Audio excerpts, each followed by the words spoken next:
ಬಸವಲಿಂಗಾಯ ನಮಃ. ಇವತ್ತಿನ 26ನೇ ತಾರೀಕು ನವೆಂಬರು. ಇವತ್ತು ರಾಷ್ಟ್ರೀಯ ಸಂವಿಧಾನ ದಿನಾಚರಣೆಯನ್ನು ಮಾಡ್ತಾ ಇದ್ದೇವೆ. ಇವತ್ತೇ 3 ವರ್ಷಗಳ ಕೆಳಗಡೆ ನಮ್ಮ ಚಿತ್ರದುರ್ಗದ ಮುರುಘಾ ಶರಣರ ಮೇಲೆ ಪೋಕ್ಸೋ ಕೇಸ್ ಒಂದು ದಾಖಲೆಯಾಗಿತ್ತು.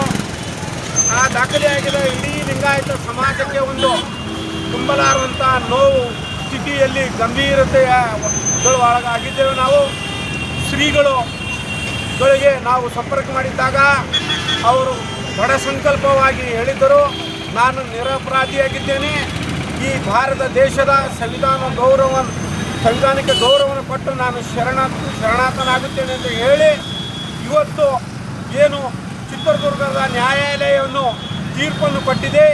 ಆ ತೀರ್ಪು ಮುರುಘಾ ಶ್ರೀಗಳು ನಿರಪರಾಧಿಯಾಗಿ ಹೊರಬಂದಿದ್ದಾರೆ. ಅದಕ್ಕೋಸ್ಕರ ನಾವು ಸಂವಿಧಾನವನ್ನು ಉತ್ತರ ಕರ್ನಾಟಕ ನ್ಯೂಸ್, ಇದು ಕನ್ನಡದ ಉಸಿರು.